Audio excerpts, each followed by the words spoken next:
am Victoria L. Burson. This is Leadership on the Go.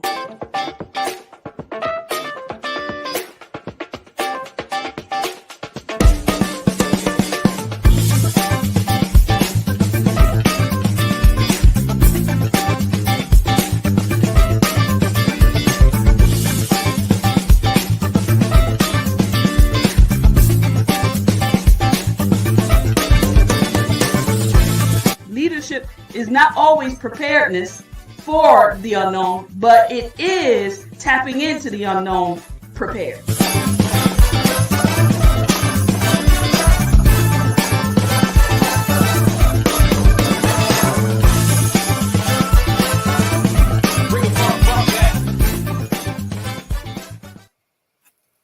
Welcome, welcome, welcome, and welcome. Thank you for being present tonight. Listen, it's not too late to like, tag, and share with your friends and family because this is going to be an awesome evening tonight with our special guest. Matter of fact, in the words of Freddie Haynes, it's going down like 4 flat tires. We are all so excited about this, and we are in for an amazing treat. Not a trick, but a treat. To all of our viewers on Facebook Live with Essentials and Facebook Live with Victoria L. Burson, YouTube and LinkedIn, thank you so much for your support. We are honored and we are happy that you're here.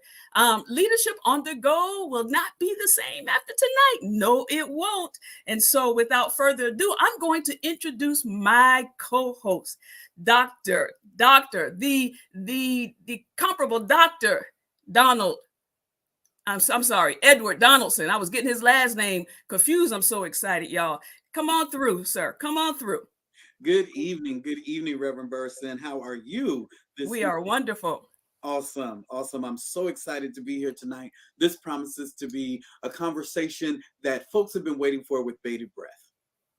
Absolutely. And so listen, I'm going to go ahead and get started with introducing our guest tonight.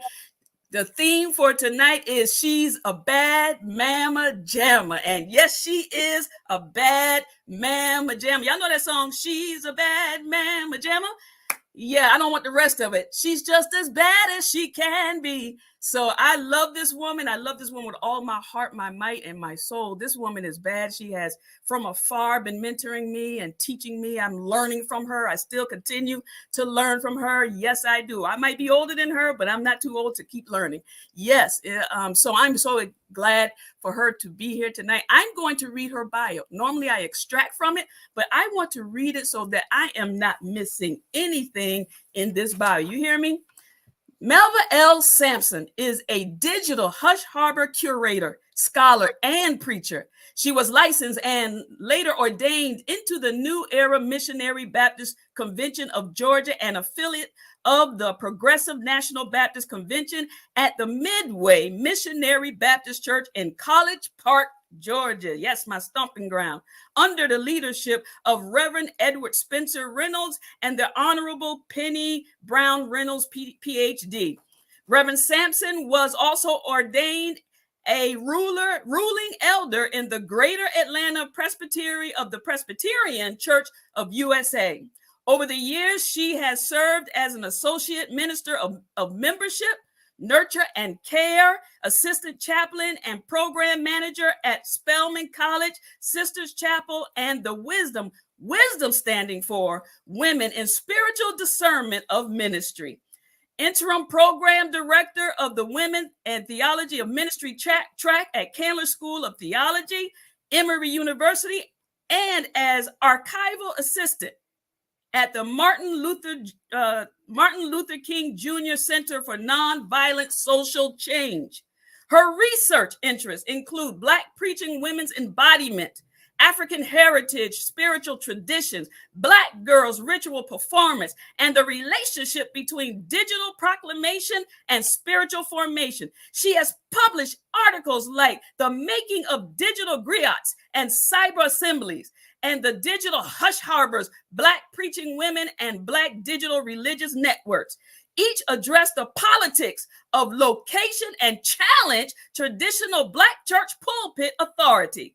Dr. Melva's published sermons appear in the final collection of Dr. Ella Pearson Mitchell, Those Preaching Women, a multicultural edition, and The Sky is Crying, Race, Class, and Natural Disaster.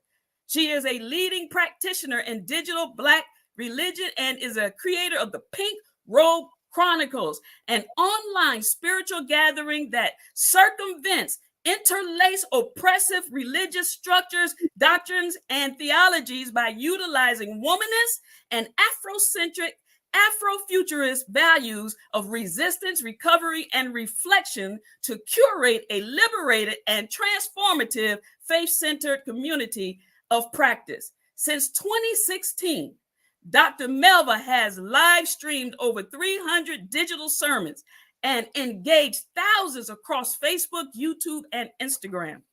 In October of 2022, y'all hear me now, October of 2022, the Smithsonian National Museum for African American History and Culture acquired and accessioned artifacts from Pink Robe Chronicles into the museum collection.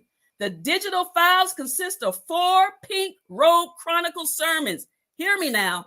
Go back and get it. Fight the Power, Press, Prune, and Praise, and Wrestling with God. This collection is included in the museum's archives, which hosts more than 50,000 artifacts and will be used in its research and exhibits. Dr. Melva earned a Bachelor of Arts degree in History and Political Science from Virginia Union University, a Master of Arts in Mass Communication from Howard University, a Master of Divinity from Candler School of Theology, Emory University, and a Doctor of Philosophy in Religion with a concentration in homiletics. That is a preaching sister, y'all, from the Graduate School Division of Religion, Emory University. She has taught at Emory University Interdenominational Theological Center, ITC, and is currently on the faculty at Wake Forest University School of Divinity. Reverend Dr. Sampson currently working on her first book length project entitled Going Live, Black Women Preaching in a Digital Age. OM to the GG. Come on through, my sister. Come on through. Amen. Amen. Woo! This is a show, but I'm saying amen, amen, and ashe. Come and tell the people what you're doing and what you're doing currently and greet your people. I mean, I love you. I appreciate you being here and being a part of Leadership on the Go. I had to read that whole thing. I normally don't, but I didn't want nobody to miss anything about She's a Bad Mama Jama. Go ahead. Ashe. Oh, well, thank you. Reverend Victoria. Thank you, Dr. Donaldson, for having me to the Essentials Unleashed community, to Leadership on the Go. Greetings to you. I bring you greetings from the Pink Robe Chronicles Digital Hush Harbor, our spiritual gathering that meets every Sunday at 8 a.m. Eastern Standard Time, both on Facebook Live and our YouTube page. I invite you to subscribe to the Pink Robe Chronicles Instagram as well as to our YouTube page. What am I doing now? I'm glad to be here. As the elder would say, I'm glad to be in the number one more time, Ashe. I am currently, as you said, working, finishing up on my book length project. Tentatively, the tentative title is Going Live. There's another title that I'm working with that I'll save for when it is fully complete, around what it looks like, or not what it looks like, around Black women, Black preaching women in the digital age. And these women are theologically expansive. They are technologically savvy. And they are engaging in spiritual formation and creating communities in ways that we get from our foreparents, right? And how the digital stage has is just an alternative space, another space where we engage in truth telling and in wisdom bearing. That is what I'm doing. I am working on building our community, making sure that we all have what we need, supporting those others who are also, as a result of their being a part of our community, who are inspired like what you're doing with Essentials Unleashed, what others are doing and have already been doing. For instance, our mutual colleague, Dr. Irie Session, Reverend Dr. Irie Session, who, along with her co-pastor, Reverend Dr. Camila Hall Sharp, who pastored the gathering there in Dallas, Texas, but particularly Dr. Irie, who's been on these virtual platforms for just as long as I have, doing her leadership. And we give thanks for her. I see she's in the house. Shout out also to the Pink Robe Chronicles Digi Deacon, Natasha Robinson Esquire. She is the founder of Legalese Please, and she is a legal analyst on Court TV. And so why am I naming all of these people when you ask me what I'm doing? Because it is Ubuntu for me, right? Yes. And I totally believe that we are inextricably linked, that my space and place is absolutely tied to the space and place of my siblings. And so I'm doing whatever they're doing. One of my pastors used to say, when people ask you, what is the church doing about X, Y, and Z? And he would say, you should tell them, what are you doing about X, Y, and Z? Because wherever we are, wherever the church is, wherever the spirit is, certainly we are there together. Oh, I love it. I love it. I love it. And thank you for naming some of my friends as well. I love it that we are all into Ubuntu. I am because you are. And so thank you for naming that. So I'm going to get started with our conversation, right? I'm so excited because the people want to hear. And we're going to start off with some basic stuff. And so my first question to you is going to be kind of lengthy, but I'm going to break it up. So Okay. I used to ask it all at one time, and then I had to break it up. So as it relates to being a leader, particularly a leading Black woman, how did you get here at this place in your life right now? In essence, who are you? How did I get here to this place, and who am I? I want to enter into this space by acknowledging who I am. I am Shay Melva Lanice Sampson. I am the daughter of Norvell. I am the granddaughter of Inez. I am the great-granddaughter of Mamie. I am the great-great-granddaughter of Addie. I am the great-great-granddaughter of Diana, all from South Georgia, from the Tifton, Georgia area. I named the women specifically on purpose, not that I'm forgetting the men or the brothers, but there's a particular reason why I name the women, because I know that it is that I stand on their shoulders in a particular way, and that my identity is so wrapped up into who they prayed me to be. It is wrapped up in who they saw me as Hebrews, I think it's around 11:13 says, is that they saw it in the distance, right? That I know that my ancestors saw me in the distance, and so I begin, right? But I'm also the parent to Free Nafisa Joy and Phoenix Imani Rose, and that is important because all of that shapes, I'm a partner, right? I'm a colleague, I'm a friend, I'm a sister girl, I'm a homie, I'm all of these things. But I think more about what my mother gives to me as a family name. And that is, I started with Shay. Shay is not on my birth certificate, but the moment that I was birthed, my mom started to call me Shay, and Shay after Che Guevara, who is the revolutionary who often fought the Cuban, Chilean-born Cuban revolutionary Che Guevara. And my mother says that I came to revolutionize. I came to this side of time to save her life and to make sure that the revolution would actually start. And so I think in the most, I guess, plain terms, that, you know, I'm a revolutionary, that I'm coming to liberate, right? It is indeed, I'm coming to set the captives free. And what I know to be true, though, right, even in saying that, is those things come with consequences. To show up in the world in a particular way means that you are ready to accept a particular set of consequences. And so I acknowledge that. I stand in who I am. I stand on my name, because names are important. I stand on the work of Mama Itihari Toure Ashe, Yes. who is my living elder, who has guided me, who walks with me alongside my own birth mother and partner and family members. And we both stand on the witness and the work of Mama Sabonfu Some, who in her various texts of Falling Out of Grace, welcoming the spirit home. She talks about names, and I want to sort of wrap this part of my answer up in this way. Mama Sabonfu talks about how within her village of Burkina Faso, West Africa, within the Dagara people, that naming is important, that the ritual of naming, that it is the elder who goes to the parent who is carrying the child, and that elder then listens to the child to see what the child is saying or to whom the child will come out as. And then when the child is birthed, then the elder waits for a few more days to identify the child's name. Upon seeing who the child is and how the child shows up in the world, then the elder assigns the name after doing ritual and in communion with the spirit and the birthing parent. The elder then assigns the child a name. This name is not just, sort of this name made up or something that we reached out in the sky to give. This name is attached, excuse me, this name is attached to the person's purpose.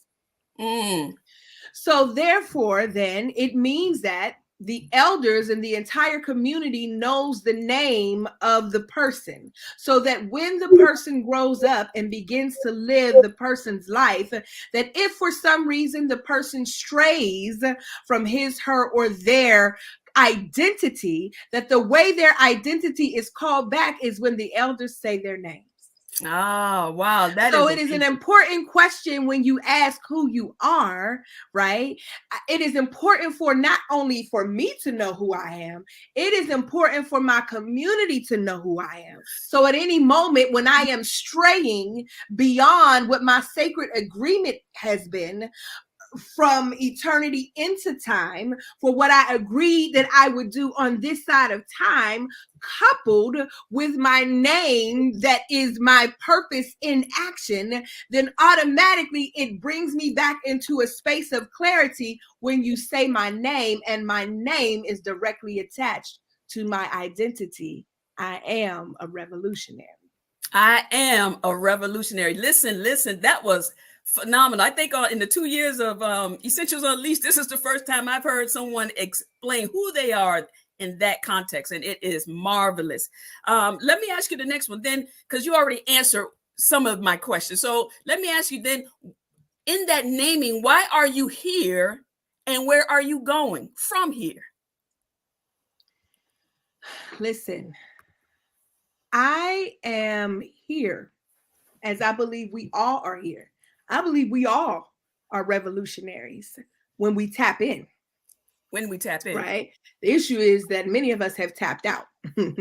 And there are reasons why we've tapped out, right? Ashe. There are many reasons why. Some of them are reasons of our own doing. Some of them are as a result of empire. Some of them are as a result of homophobia and heterosexism. Some of them are as a result of other interlocking systems of oppression. But we all tap into this side of time to revolutionize. That's where I'm going. Where am I going in terms of the work that I'm doing now? I am really moving beyond tradition. Tradition has its place. We honor tradition. We give thanks for tradition. Tradition has with it a particular nostalgia. We can memorialize tradition. The problem that I have is when we idolize tradition. When tradition becomes so much of the idol that we can't move from where we are, so then we don't know where we're going, because this has become so much of the idol, because really this is all we know.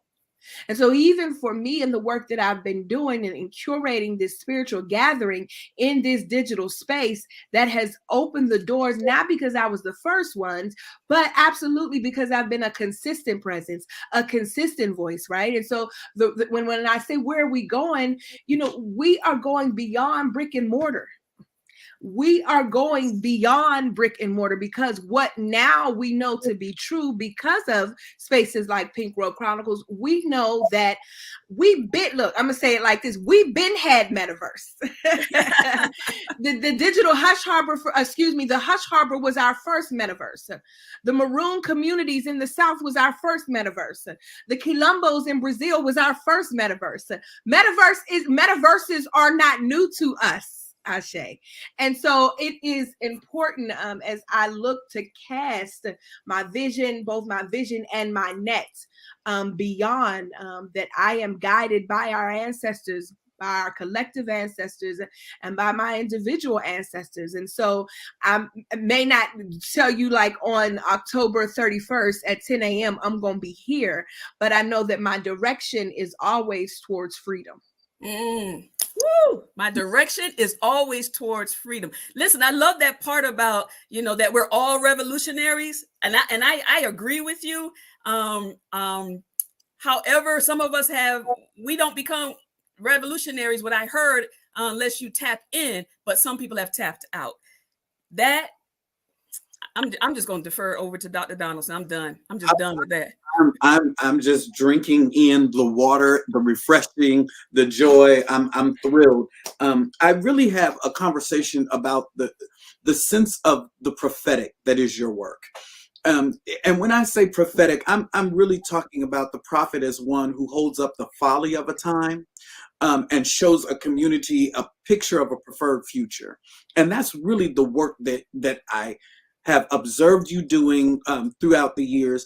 I'm curious, as you do this prophetic work in this digital space, what are some of the unique challenges in leading a prophetic work within the realm of the digital space, specifically as a Black woman leader? I really want to hear from you the unique challenges that come with prophetic work in digital space. That's a good question. And I've really been thinking about it, because initially, particularly in the way that my writing and my work is really not lifting up the challenges at all. I'm actually suggesting that this is the space where we get to usurp sort of the religious hierarchy and tradition, where we absolutely get to be unapologetically prophetic in this space, right? That this space goes beyond religious hierarchy, that this space really goes beyond Christian hegemony, that in this space, even that the prophetic is not what the prophetic allows us to be, if I can just be so honest, it allows us to identify as spiritually fluid. Some of us I understand and identify as sexually fluid, but what does it mean for us to acknowledge our spiritual fluidity, to move beyond sort of to move beyond these very rigid lines, and how we have been socialized. And so it is I have to think more about what challenges are, but I guess for one that's coming immediately is people tend to challenge the validity. Yeah. People tend to challenge the validity of virtuality. Come on, Melva, this is good. This is good. This is good. Come on, girl. As if it's not really real, because it's not a brick and mortar. If you can't feel this anointing through this screen, get out of here. You feel it? You see it? You do. Every Sunday, we are tapped in every single Sunday. So there is this notion that she's not really doing real work. She ain't really, she on her, hey, Natasha, is she doing her Facebook thingy? That's it. Yeah, that's it. Yeah. Now, see, I just needed to sit through it, Apostle, for a second. Dr. Donaldson, I needed to just kind of sit through. Yeah, that's it. It is the lack of respect for the foresight.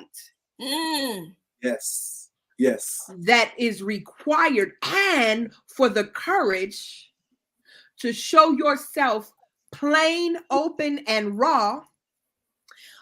It is called Pink Robe Chronicles because initially, now I wear a little lip gloss, I got my little earrings on and stuff, you blow up a little bit, you got to come a little differently. But initially, it was my dingy, tattered, old pink robe. It was no lip gloss. It was bedhead in the morning.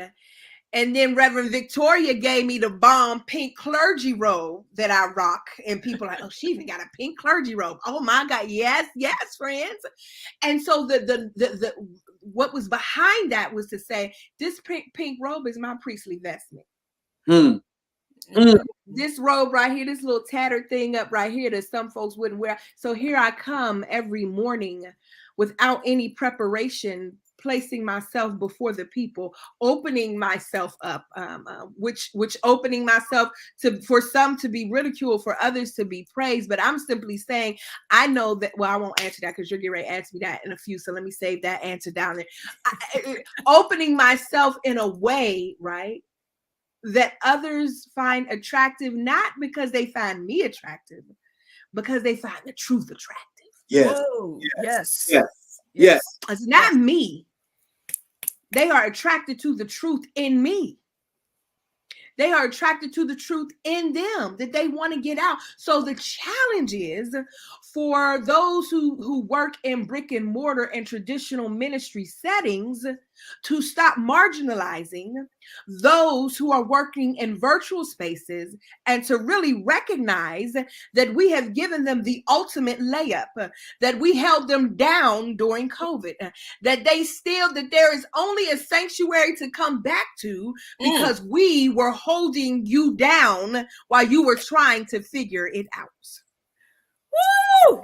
Lord Jesus. Listen, somebody gonna have to tie me to this chair. This is ridiculous.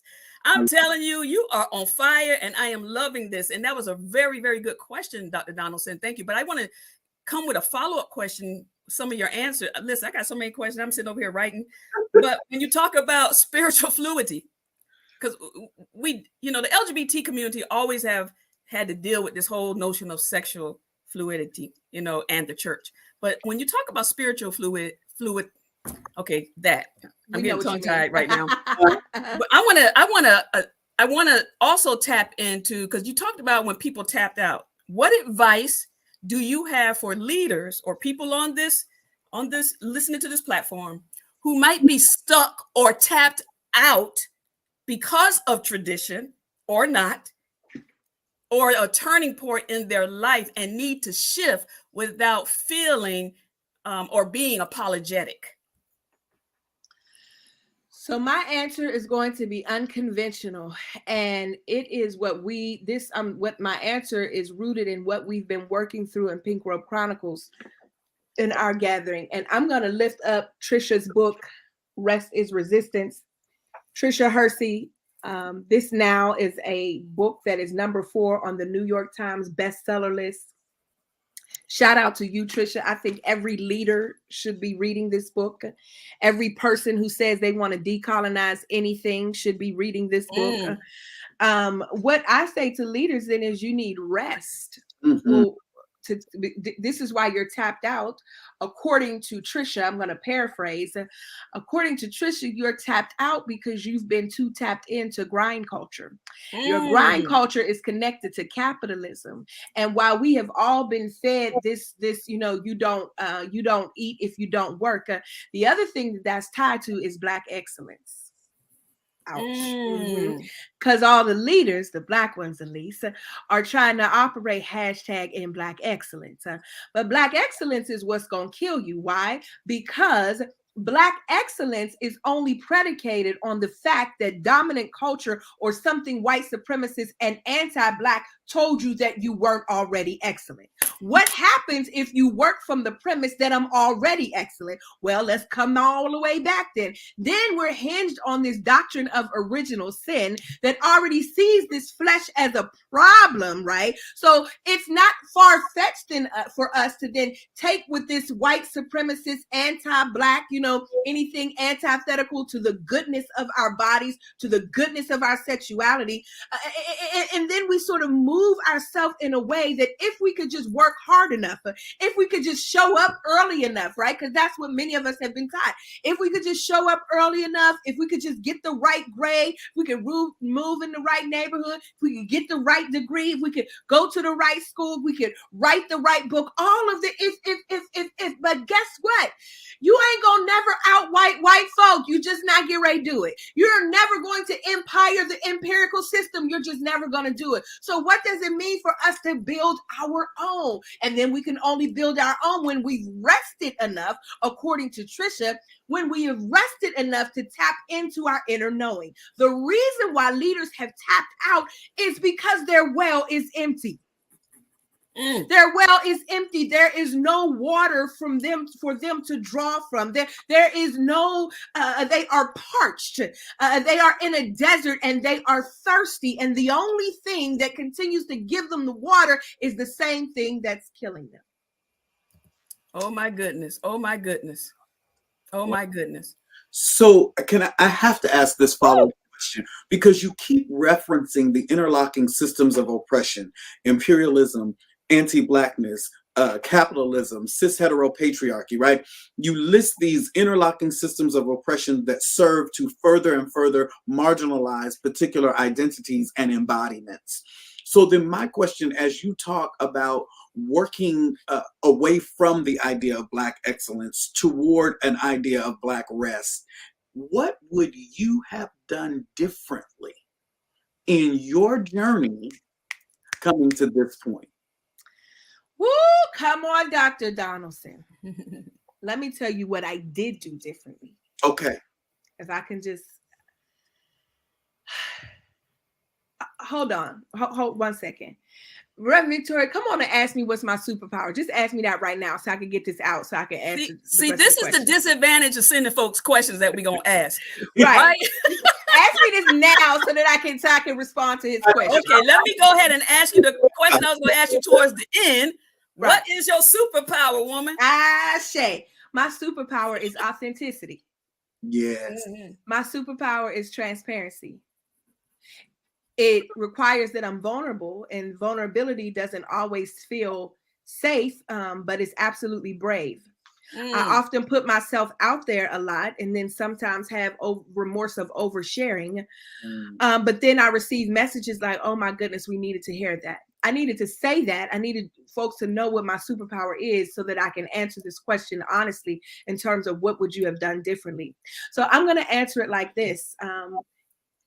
I would not do anything differently within the last, since the COVID pandemic and the shutdown. Sure. And here's why.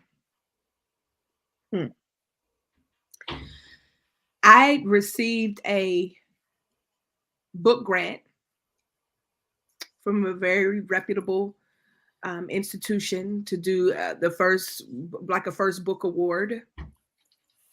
I was excited to do this work. COVID happened. My spouse and I have 2 children.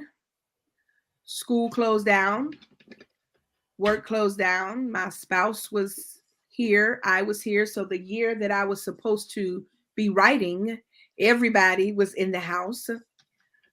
We were sous chefs. We were IT professionals. We were mental health advocates while we were still trying to be parents and lovers. We were still also children. We both have parents that are still living. And I just started to rest. I didn't know that that's what was happening, but in my attempt to produce,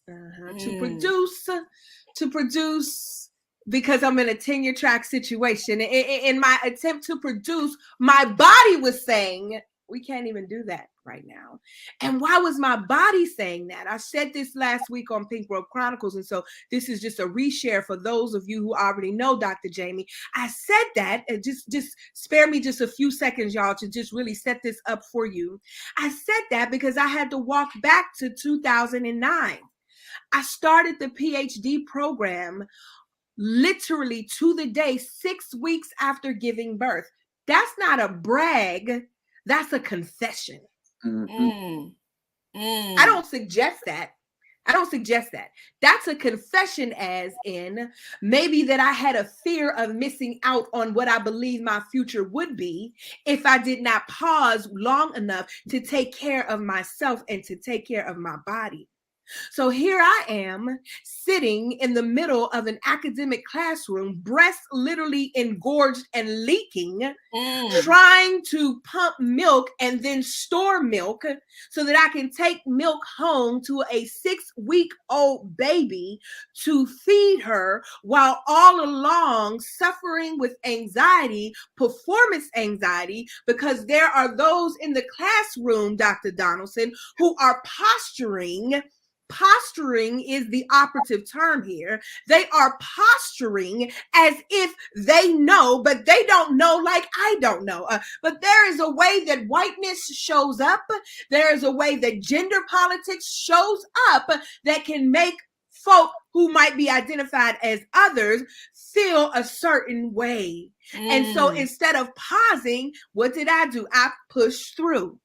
I push through. Come on, woman with the issue of blood. I'm going to push through and I'm going to tell my truth and I'm going to tell my entire truth.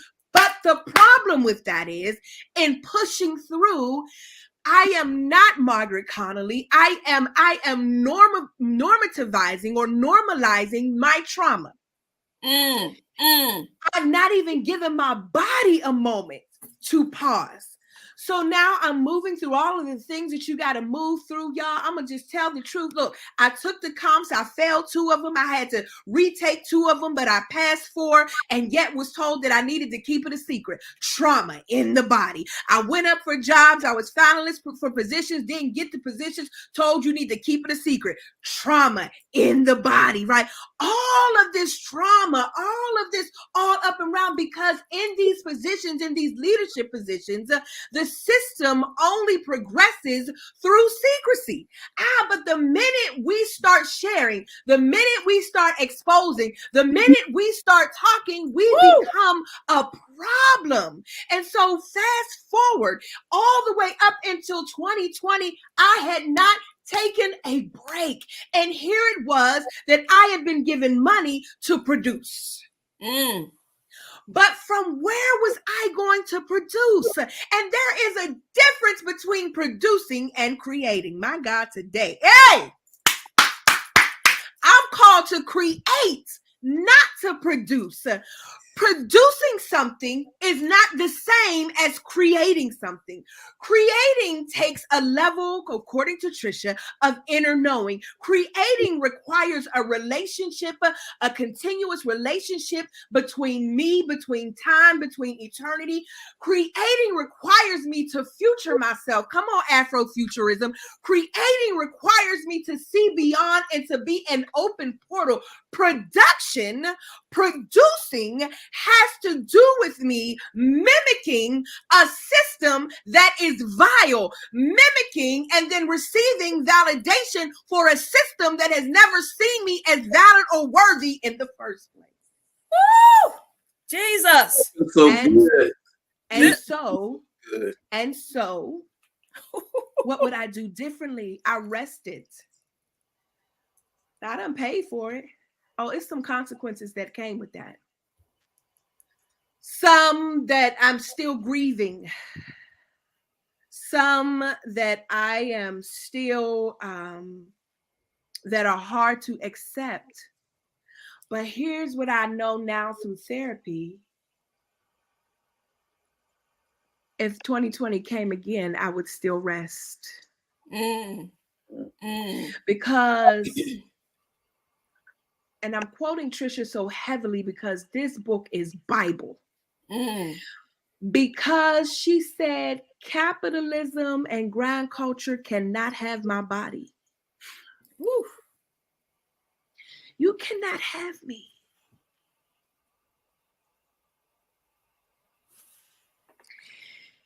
I'm pausing here and I'm full because I'm thinking of the words of Ntozake Shange and of course her well-known choral poem for color girls who consider suicide when the rainbow is enough. And that next to the last poem, choral poem, where she says, somebody almost walked off with all of my stuff. Mm. And left me standing there. Who? She says, who was I? Excuse my language, but this is the text. She said, and when I looked in the mirror, who did I see? Some simple bitch looking back at me. Somebody almost walked off with all of my stuff. So to your point, Dr. Donaldson, I not answering questions about what I would have done differently in a system that does not validate me. Mm. Because I already see myself in the beginning as whole. You don't make me whole. I'm whole when I came through the canal. Woo! You no longer, I don't care what the system is. I'm no longer internalizing what others believe to be valuable. And then because if I don't make it through whatever this system might be, then I somehow internalize that I'm not worthy. The devil is a lie. And that's why I'm dangerous. Yes, you are. Yes, you are. And that's why I'm dangerous. That's also why I'm an outlier, though. Yeah. That's also why Wow. I'm and to your point, and it gets lonely. It gets lonely. You don't get certain kinds of invitations, even when you might want them. Even, when you see things like, oh, I want to go there. Oh, that would be good. I know. You girl, and then the spirit be like, you ain't going there, boo. They not inviting you. Why, spirit? Because they're not too sure what you might say. Yes. Yeah. They don't know what you might say over there, Mike. Child, they can't be risking that with you. Mm-hmm. They can't be. They not. It's a no. You're not going there.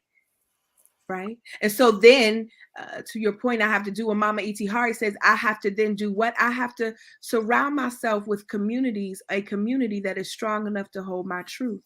Yes. See, when some of us really decide that we about to really just step into it, we have to, the way that we silence, that means that we're going to have to find new communities. Yeah. Because even the community that you believe is liberated ain't liberated. You better say that. I'm just saying.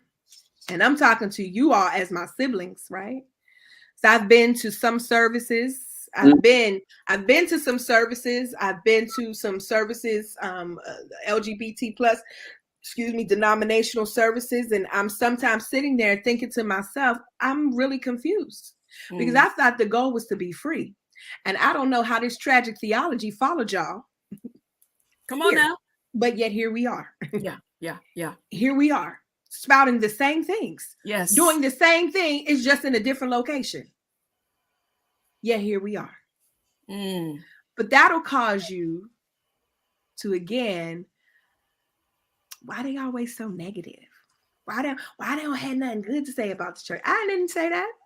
Let me tell you something. The Black church is where I cut my teeth. The Black church is where I learned how to be a leader. The Black church is where I learned how to speak publicly and extemporaneously by doing my Easter speech, by fumbling some of the words and then recovering quickly, by being asked to say the prayer during teen youth revival without any prior notice and just having to get up there by taking instruction as a junior usher, learning what the signs mean, by realizing that, oops, I'm not allowed to walk across the pulpit because women are up, but I'm already up. Listen, the Black church is where I have learned how to be a leader. Yes, God.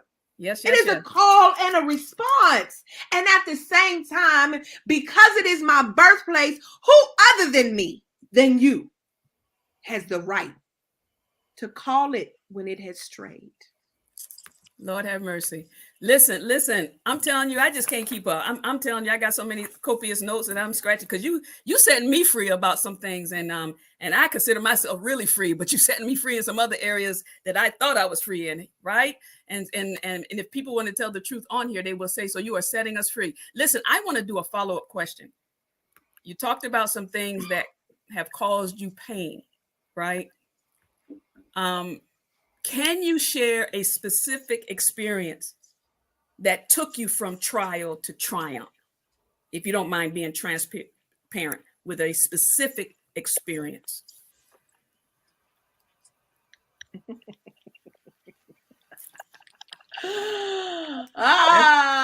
The question. My producer is sitting here, but I have my earplugs in so he can't hear. So I'm gonna repeat this question. The question is for me to talk about a specific incident where I moved from trial to triumph.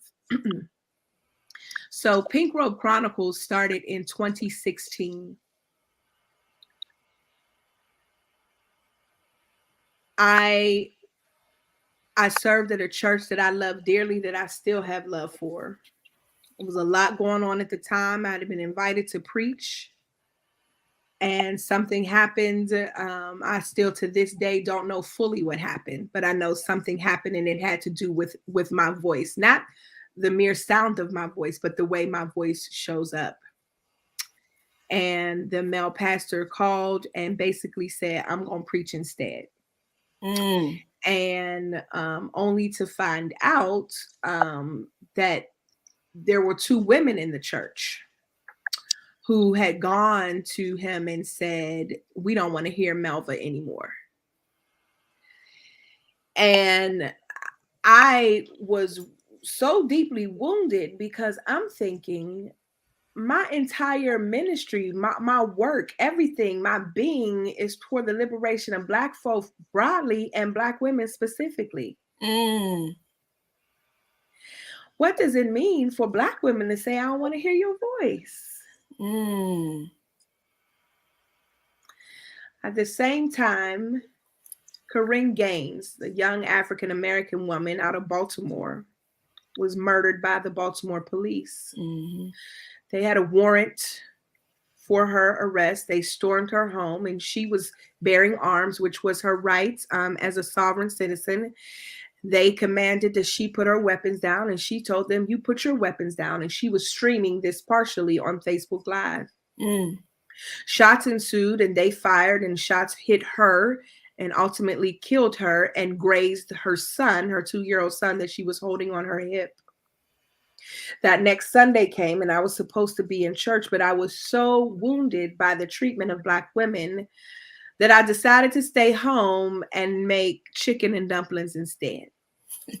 As I was making the dough, because we'll make no biscuit dumplings around here, no shade, but as I was rolling the dough, I began to receive these lessons. I'm answering your question, but I began to receive these lessons, these messages, these downloads, ancestral downloads from my grandmother, these life lessons that she was telling me about, because I had to keep, sometimes the dough would get too dry and I would have to put a little water on it. Sometimes the dough would get too moist and stick to the rolling pin and I would have to put some flour on it. And she was saying to me, "This is how you're going to have to move around in life, right? That life is this rolling pin and you are the dough." And so I'm going live. This is the first or second time that I've gone live.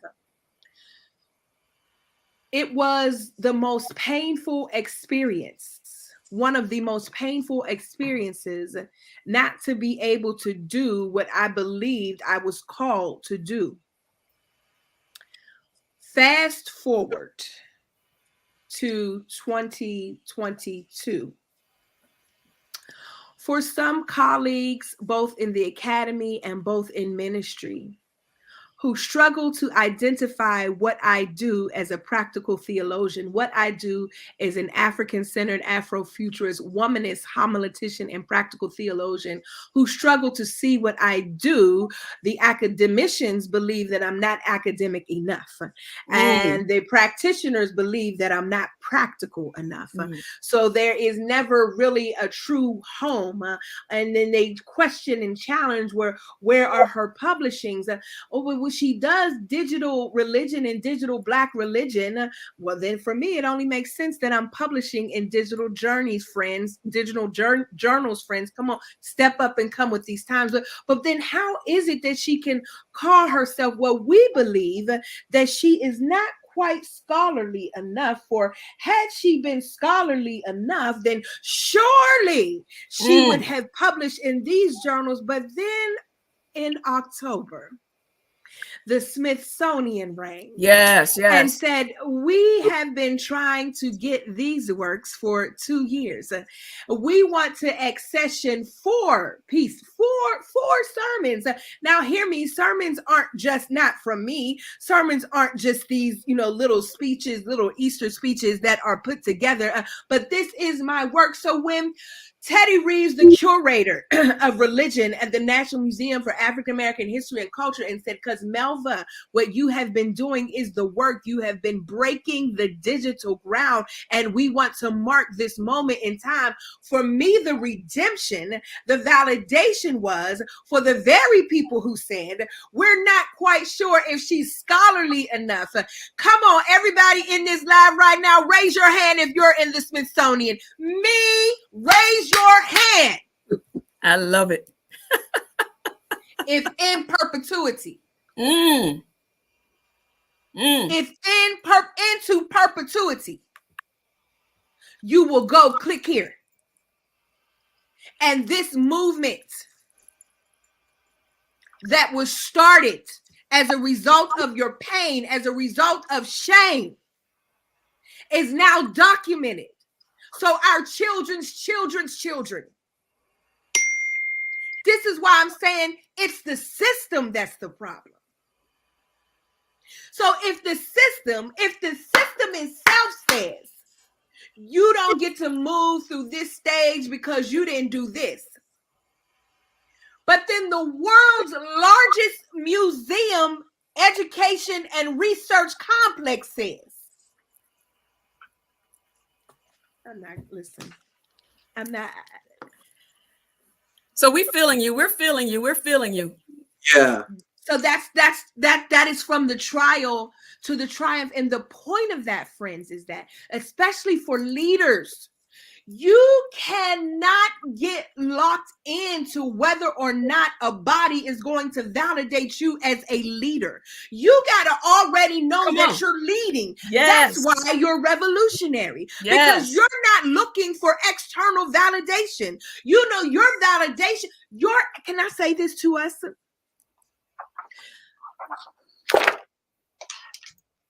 The ancestors trust me.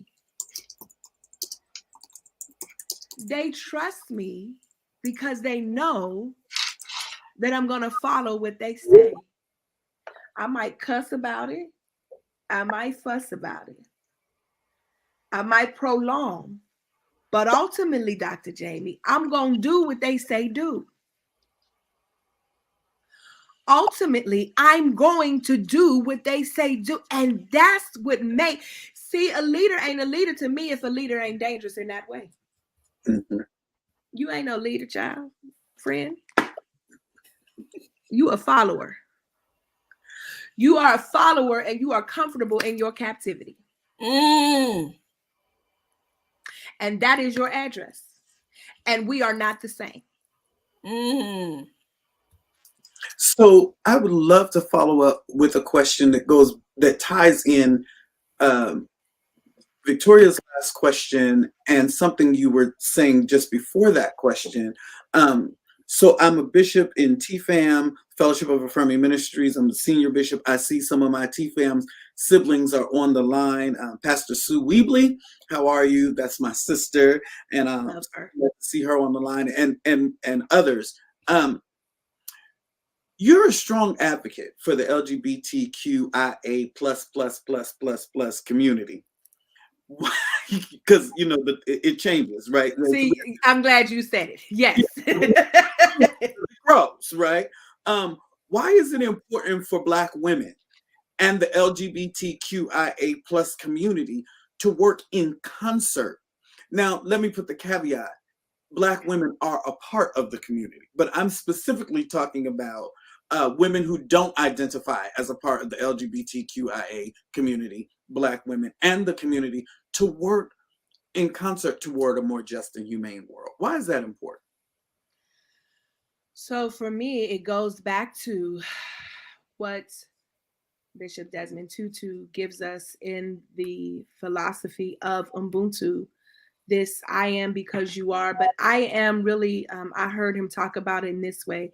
It is really a little bit more nuanced than simply saying I am because you are. It is, if you are hurting, then I'm hurting. If you ask me how I slept last night and I said I didn't sleep well, that means that you didn't sleep well, that we are that linked, right? And so I really cannot future myself if I'm not futuring my siblings, right? And there is, I get it. There are, you know, I remember teaching classes. I taught this class called the Black Church and the Afrocentric Christian Idea. And in that particular class, there was this divide where some Black folk were frustrated with some Black LGBT plus folk because they felt like, oh, we're not talking about sexuality, we're talking about race. To which I was like, wrong. That's the okie doke. That's what that's what it wants you to do, is to separate, is to ration out our struggle for liberation and to compartmentalize. But we don't have time for compartments, especially when these compartments are already tragic from the beginning, right? Mm-hmm. We don't have time for those. We just don't have time for it. And so it is really important to me to make sure for us to be learning, for Black women who don't identify as LGBTQIA plus, for us to learn. I mean, so that means that I'm having conversations. That means that I have in this community that's strong enough to hold my truth. And this is really helpful, because this is something that I've often wanted to speak on. That means that members of the LGBT plus community, it is my request to make yourselves available to be in conversation with those of us who want to work with and who have who have questions for clarity, like to make sure that I'm using the right language and to tell me why this is the language that I should use, right? So it is not what sometimes, not all the time, certainly, but sometimes it has been my experience that I have been chastised if I said something wrong, or if I use the wrong terminology, that there is one wrong thing, right? And there's a way that we all have to deal with this cancel culture. Yeah. Oh, Melva Sampson, Pink Robe Chronicles is now a safe space for queer people. Where you get that from? Who told you? That's not even true. I mean, it cannot be true. Like this is not even who I am. And so there are ways in which, in our attempt to gain our liberation, that we become so rigid about who we want to share our truths and who we want to, and that's really a trauma response. That rigidity is a trauma response, and who we want to share our truths, that we close out any opportunity. Some of us really just need to know and learn because no one has told us, or we've been embarrassed to ask, or people have perceived us as being so woke. We embarrassed to say, okay, well, this part I really don't know about right here. And I just need a little bit of point of clarity right here. I really don't know for real. Only to learn when I'm talking to some siblings, they be like, I don't know either, child. I don't know what that is. Like, I do not know what that is, right? And so it is super important because we are linked. We are children, all of us, of the great creator, of the sacred mothers, right? It is a fool to believe that we only need to focus on X, Y, on this X today. And you all know the adage, because if you come for this X today, you're coming for this Y tomorrow. Thank you for that. Really appreciate it. So that we can move on, because we got a few more questions for you. And so the next follow-up is so we could bring the brothers in, because you talked about in the beginning why you didn't name the brothers, and that was very rich.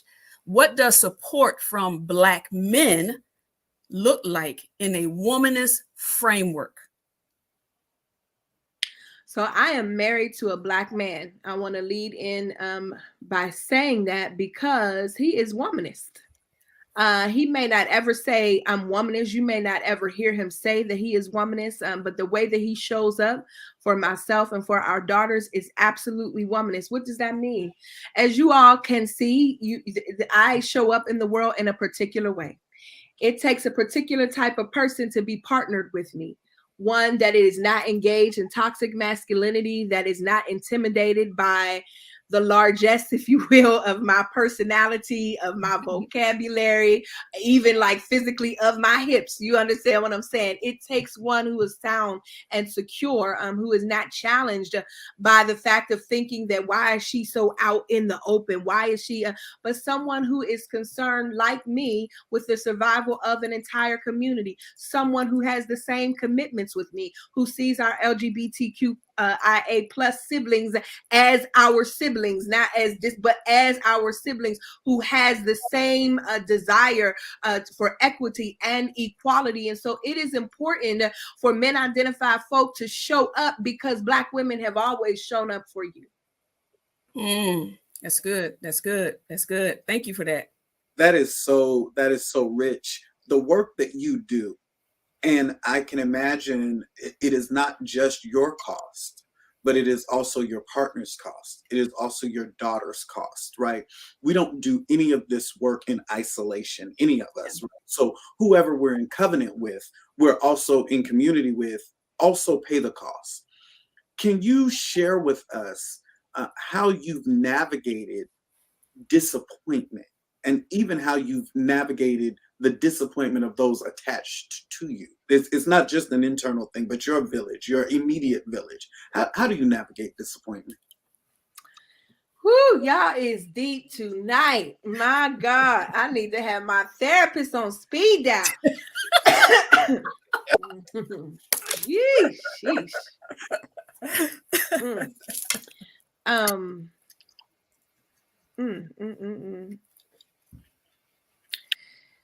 So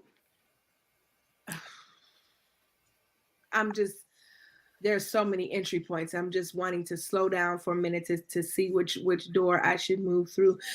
So our daughters have been really up close with me in this doctoral journey, in the appointment to Wake. They have heard up close and personal my frustrations, my disappointments. I remember one time I was like, oh, I found my dissertation topic, only I was doing some kind of search, or somebody sent me something and it was similar to what I was saying I wanted to do. And I just broke down and started crying. And our daughter, our eldest, I think at that time she could have been like around 7 or 8. She was like, Mommy, don't cry.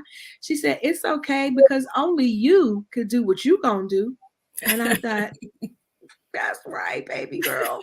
And so I wrote about that experience and others in an article. I can't remember what it was called. I think it's I'm tired, but I want to be well, in the feminist wire. And it was about the ways that I was seeing our daughter trying to stretch to fit in.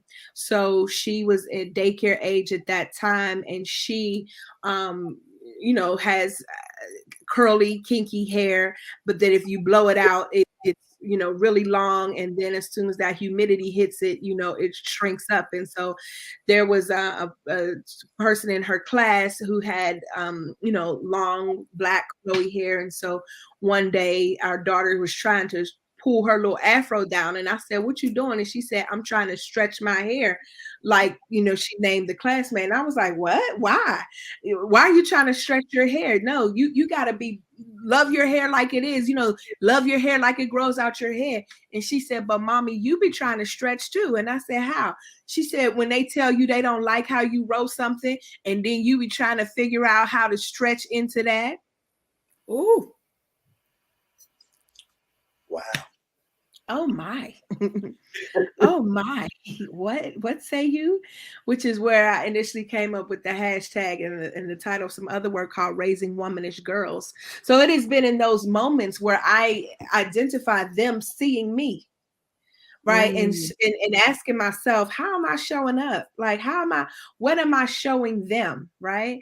And in terms of like my spouse, that like, my spouse needs all the awards, and I'm not just saying that because he's sitting in front. I'm saying that because, listen, leaders, let's let's say the truth and shame the devil.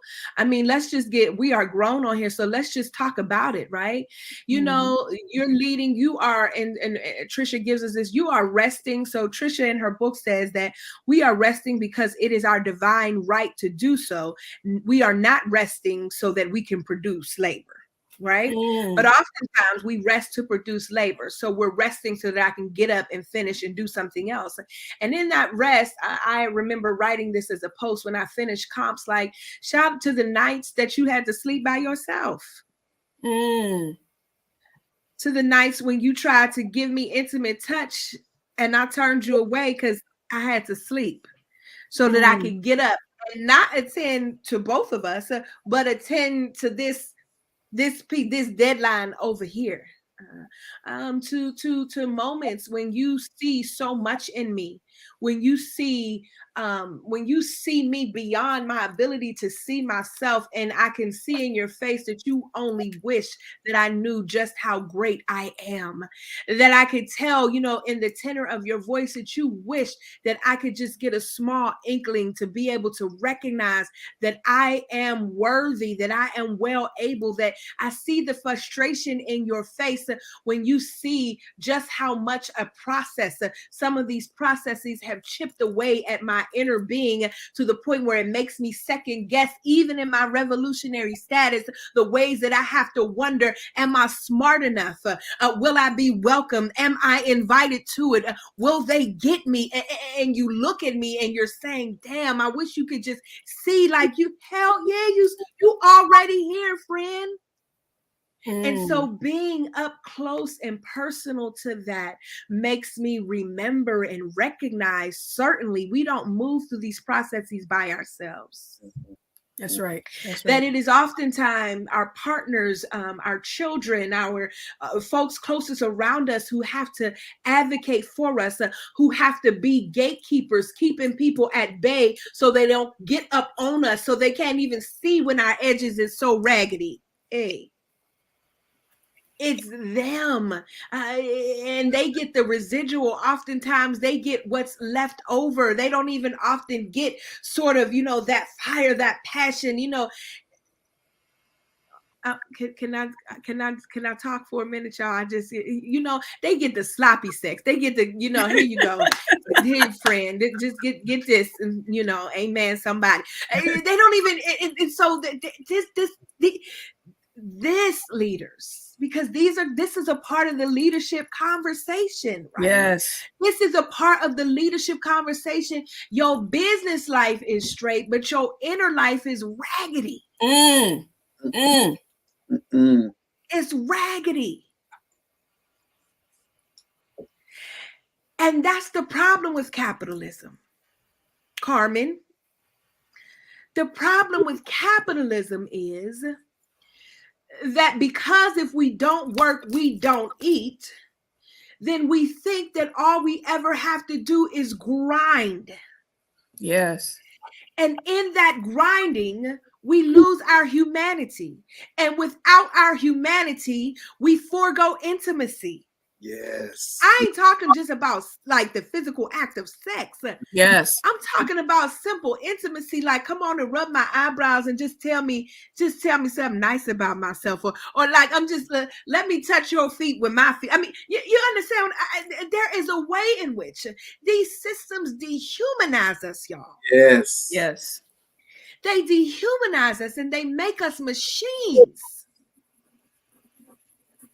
Because even our ancestors, in the most heinous of moments, their resistance was that they still was going to jump somebody's broom. Now, you might be breeding me over here, but when I get back to this here compound right here, this is who got my heart right here. You can't control that. Yeah, I say. So let me chime in with a follow-up question in this, since you're right here. How do you empower, or we empower, other leaders when you talk about capitalism and this whole system, right? And how the system is dehumanizing us? Then how do you or we empower other leaders to disarm them from the stigmas and the capitalism and the system to fully be themselves? You tell the truth. See, the issue for me is that not all of us are willing to tell the truth. Now, some people say, Melva, you can tell the truth. But my problem with you is you got to, have your truth on display. Like, you don't have to tell everybody your business. That's slavery, right? That's, you don't control me. Right. You don't control my emotions. I say what I want to say when I want to say it, how I want to say it. That's called freedom. That's called liberation, right? And if it makes you uncomfortable, I feel like you need to check why it's making you uncomfortable. Like, just exactly what is it that is making you have this discomfort? And so my, disarming is to tell folks the truth about what the journey really is. So when people ask me, oh, Dr. Sampson, I really want to do a PhD, do you have some time to talk? Yeah. My question is, so what kind of quality of life are you interested in? How old are you? See, because I will never forget, and what the elders say, keep living. See, when these things happen, what I'm about to say happened, initially I had an attitude about it. But on this end of it, I get it. I remember asking Dr. Jackie Grant, she said, oh, you want to do a PhD? Yes, ma'am. And at that time I was probably, I don't know if I had to be like maybe 36. And I said, yeah, I want to do a PhD. And she said, oh, well, she hit me with the age, like you should consider. And I went back like, see, that's what I'm talking about these womanists, these older womanists. They ain't trying to see that we can have it all. We could do this and we could do that. The same thing Dr. Cannon asked me. She said, oh, y'all young people think y'all could do it all. Y'all think y'all could be married. Y'all thinking, and I'm like, well, isn't this what isn't this what you fought for me to be able to do it all? Boom, boom, boom, boom, boom, boom, boom, boom. Here's what they were really asking me that I see now. Baby, this thing wants to take your life. Do you have enough of it to give? What is the quality of life you desire? How do you want to live out the next 10, 15, even 20 years of your life? And then if we would tell the truth, for those of us, here's the other caveat, y'all. We got to for those of us who spent time and put all of our time in our career or our vocation. There was a moment when my spouse and I had a major crisis in our relationship, and one of my direct reports, shout out to you, Reverend Dr. Lisa Rose, said to me at that stage, she said, Melva, I'm not saying that what you're dealing with is not serious. She said, but I want to offer you this. At this stage and age, I wish that the things that I said were deal breakers, or the things that I said ain't nobody ever, are not that serious on this end. And here I am, not married, not having children, not da da da da da da da. I wish that somebody would have told me the truth. I wish that somebody would have told me, go home. I wish somebody would have told me it's going to be here tomorrow. I wish somebody would have told me that there's a way for you to balance this, but you need to put a little bit more time over here. And so that's what I would tell. That's what I'm telling folks. What's your quality of life? What are you ready? Because if you're saying you want to do this and this, I'm telling you that one of these things, they both could happen, but one of them is going to suffer. And that's the truth. So I want to arm people with the truth so that they can make the informed decisions. Thank you for that. Thank you for that. We're almost finished, but Dr. Donaldson got a more impactful question he wants to ask. Certainly. I don't know if it's more impactful, but certainly am curious. How do you measure destiny, legacy, and success?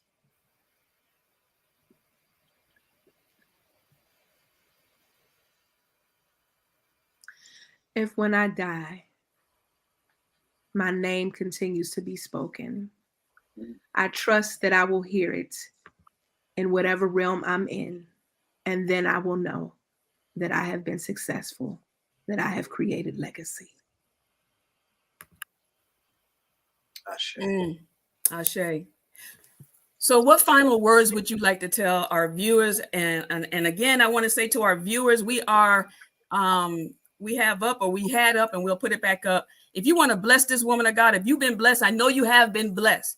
Please pour into her bosom, pour into her spirit, pour into her like you have never poured before. Why? It will come back to you 100-fold, I promise you. And so if we can just put that up, Venmo, Melva Sampson, Zelle, Dr. Melva Sampson at gmail.com. We can put it also in the chat if we can. And so listen, what final words do you want to leave with our leaders or leadership? Because you said so much rich stuff tonight. Oh my God. I got notes here, but I just want to, I don't even want to ask anything. I just want to leave it to you to say what you want to say before we leave. And after you say that, I have an announcement that I need everyone to hear, all my viewers to hear. And so, because I've been asked a lot of questions and I need to talk to you. All right. So Dr. Melva, take us on out with, what do you want to say as a final word to the people? Especially I will. And if there are any questions, you can put it in a chat and I will, or you can inbox me on Facebook or Instagram if you have questions that we weren't able to get to. What do I want to leave you with? I want to leave you with what I shared in Pink Robe Chronicles on this morning. Yesterday, sometimes I need background noise when I'm working. And so I found this series on Apple TV called Mosquito Coast, I believe it was. And there was one episode. It's a whole drawn out story, but there's a part in this series where these people are needing to have a coyote to take them across the border into Mexico, not from Mexico to the US, but from the US into Mexico. And so they needed to hide in this abandoned building. And when they got into the building, there was a corpse there in the building. And so as this, group, they were running out of water. And so they started patting this corpse down, searching to see if there was anything useful for their journey. And when they looked to the right of the corpse, there was a canteen that still had water in it. So this corpse is there, but this right next to the corpse is a canteen that has water in it. And the character says in the series, he said, wow. He said, would you look at this? Sometimes people think if I could just go an extra step, if I could just make it an extra mile, then that's what I'm going to do. Not realizing that the very thing that will save their life is already in their hand. That the thing that would have saved this corpse's life, among other things, is the water. But the person, right, was trying to conserve water, right, believing that this is what I need to get me to so I'm not going to drink it, and ultimately ends up dying as a result of not using what was right there in the person's hand. And so my question earlier this morning, and my question that I leave you all with, is what is in your hand? What does it mean for you to look to the right to see what's in your hand? And I trust that when you look, you will find what you need. Stop believing that if you take the next step, if you would just take the next step, if you could just get to the extra mile, if I just get right here, this is when I'm going to take my sip of water. This is when I'm going to do what I really called to do. This is when I'm going to leave this position and go to this position. You possibly or likely won't make it to the next step because the habits are already problematic. What does it mean for you to look and see what is in your hand and recognize that this is here to bless me? Because here's the thing. I said this earlier too. You ain't never going to be saved enough for the system. You ain't ever going to be saved enough for church folk. Ever. Ever. You ain't never going to be saved enough. So stop believing if you could just get this right, then maybe this going to happen. There are too many instances in sacred text that tell us it was the imperfections that liberated folk from the fear of death. And that's what salvation is. So go forth in your salvation and being liberated from the fear of multiple types of deaths, recognizing that what you have in your hand is the very thing that is going to bless you. I shall. Oh my goodness. Oh my goodness. You have blessed us tonight. I'm going to put this on replay. Normally I wait a week. I think I'm going to do it 2 or 3 times this week because I think the people need to hear it. And if I don't do it every day, I don't care who gets mad, doggone it, because I have that kind of spirit that you have. So we definitely are spiritual sisters where, you know, and one of the things that somebody taught me is to be a revolutionary means you have to be a rebel. And rebel, I used to think of it as a bad thing because people always say, you're a rebel, you're a rebel. But it was Bishop Alex Bird who told me years ago in 2008, I'll never forget. And he said, don't be concerned with people calling you a rebel, because rebel is nothing but a catalyst for change. And Dr. Melva Sampson, you are a catalyst for change. And so you have been, you will be until the day that God calls you, right? And speaking of, well, before I make an announcement, Dr. Donaldson, you are not a stranger to this platform. You have been with me. You've been blessing me on this platform for almost 2 years that I've been doing Essentials Unleashed Leadership on the Go. Can you leave us with some last minute words? I want to say thank you to Reverend Dr. Sampson. Thank you, Victoria, for being the conduit to bring this conversation together. And a particular thank you to Reverend Dr. Sampson, who shared some of her truth in her experience. We'll never really know what it costs you to be you, but we are certainly the benefactors.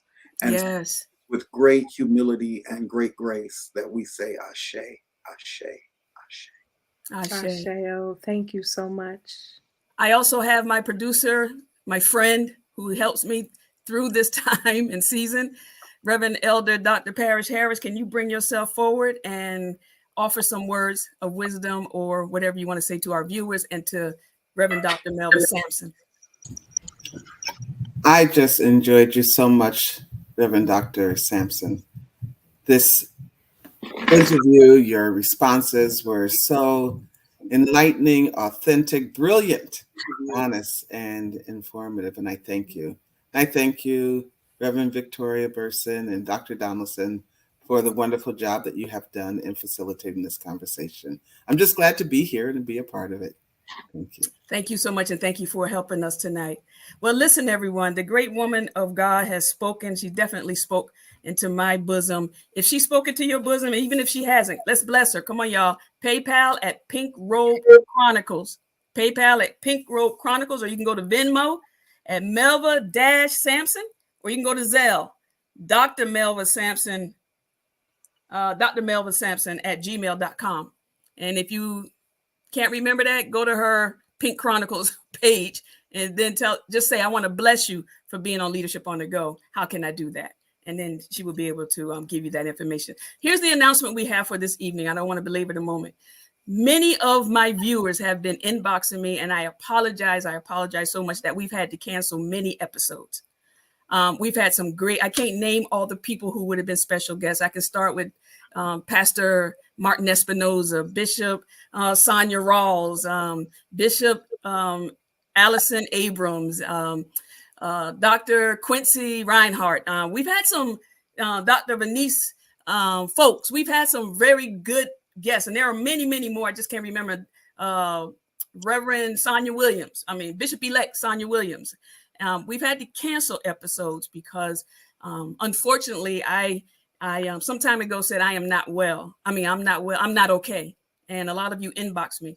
And from that time, I was diagnosed with a third cancer, ovarian cancer at the time. And unfortunately, it's not even ovarian cancer. It was a misdiagnosis. It's stage 4 metastatic cancer. We still don't know the origin of it. So we're being treated for what I had at number 2 because they cannot find every test they take me for. God bless. Comes out normal. Everywhere they send me for a test comes back. So they are baffled. The doctors, the oncologists, they're sending me everywhere for getting second and third opinions. But I needed to tell you that because some of my viewers said, I think you need to tell the viewers and you need to be honest with them. And you know me, I'm an open book. And so I'm being honest with you about what I have been going through. But listen, I keep hope alive and I keep trusting God that the same God who took care of cancer number 1 and number 2 will bless me in this one. So just send great vibes, great energy, keep praying that God would meet me at every point of my need. And then we'll just get wherever God wants us. People say, you don't look like you sick. I say, I ain't supposed to look like I'm sick. So I don't want to walk with my head down or have pity for me, but this is what's been happening. And so we keep moving forward. We keep blessing. I still preach, and I still have been doing pulpit supply.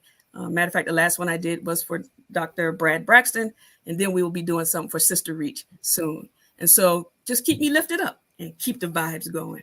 Amen. Listen, you have been a perfect, and generous audience. My viewers, I love you. Essentials Unleashed loves you. Stay tuned for next year where we'll have some more guests that is going to rock the house. Listen, Reverend Dr. Melva Sampson set a different stage for Leadership on the Go tonight. So when you see me next season, watch out, because it's going to be even more on fire. That's all I'm going to say. God bless you. I love you. I love you, and I love you. Thank you very much.